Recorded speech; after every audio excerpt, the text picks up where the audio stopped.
Wala, malamang normal yan. Normal lang naman po yun. Alin? Baka yung ma-delete po na.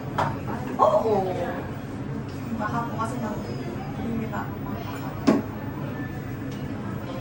Papasok mo ito ha. Naakinig ha. Hindi na malalim. Ilaw. Oh, yan po ang matas ni Ining. Ito.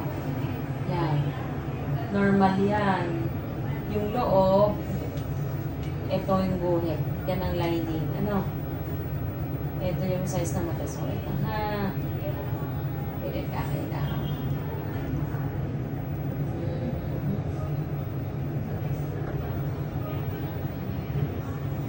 May myoma, pero very small. Ito, oh, yun, oh, sa dulo.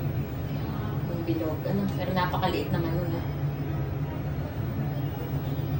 Ano po yung lalaki? Oo, oo. Pero hindi yun ginagalaw. Yan, teka, wait, ha. So, ito yung bahay bata niya, ha. Yung cavity, yung loob ng mattress, ito. Yan yung line, yung di ka may line, ano, yan yung loob. So, pag buntis, dito tumatanim sa loob. Ito ang size ng mattress niya, yan. normal naman po. Oo, 4.2 by 3.5 cm. Yan, so normal. Yun nga, may nakita akong myoma, maliit lang naman Ining, aray. Hindi naman po yung masama. Hindi naman. Ayun, parang may benching ko sa dulo. Ito, wait ha. Ayan, no? May pillow. Pero ang liit naman na rin Ining. Ay, ano lang, wala pang 1 cm. Pero pagdating ng panahon, pwede ko namin patanggal. Ay, ang ino-opera ko ito yung malalaki. Ay, malalaki po. Oo. Sa ngayon po, okay pa po. Oo. Nakita lang din naman kasi, ay, tignan mo, parang may benching ko sa dulo. Yun, no?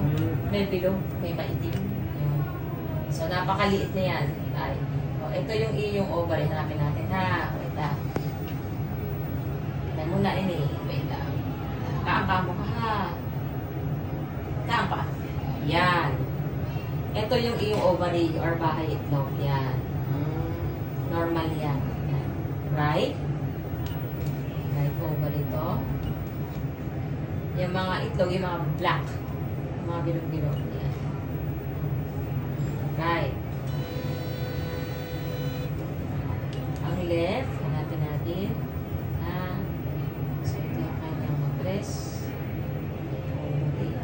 Wait ha. Yan muna. Yun. Yun yan. Ito, yan. Kita mo, yung may mga, yung may black na may mga bilog. Yan ang ovary left. Pag ovary kasi, lalagyan siya ng itlog. Ayan. Yan ang ano. Yan, normal rin yung ano. Yun. Aside from dun sa mayomang very small, ha? Ayan. Yan ang mattress. Yun, no? Very small naman yun, no? Yun, no? Parang may sumot sa dulo. Napakaliit. Wala. Okay naman siya. Wow, nice. Salamat po. Tingin na lang kami, Dok, ng ano. Na ano? Pang vitamins po. Folic acid lamang. Okay, ha? Ilang buwan na kayo magkasama? 1 year pa lang po. Pero Year lang pa lang nagtatry naman po pala. kami, Doktor. Ay, hindi ko lang pong January, February. Bakit dati? Naka-family planning ka? Withdrawal po kasi hindi pa po namin talaga plan Sige.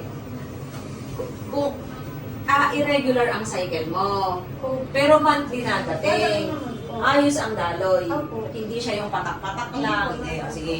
Pero 3 days lang. Ganito, yung ovulation, yung pangingitlog, usually inaasahan mo siya 10 days onwards.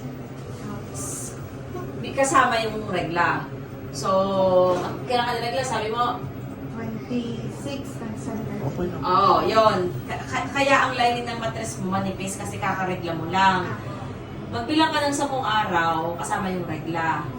Most likely, dun ka mag-ovulate onwards. So, kung 26 ka ni regla,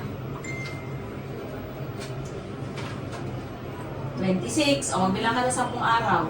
1, 2, 3, 4, 5, 6, 7, 8, 9, 10. Simula dito onwards, for additional 10 days, diyan mo inaasahang ikaw ay mangingitlog eh.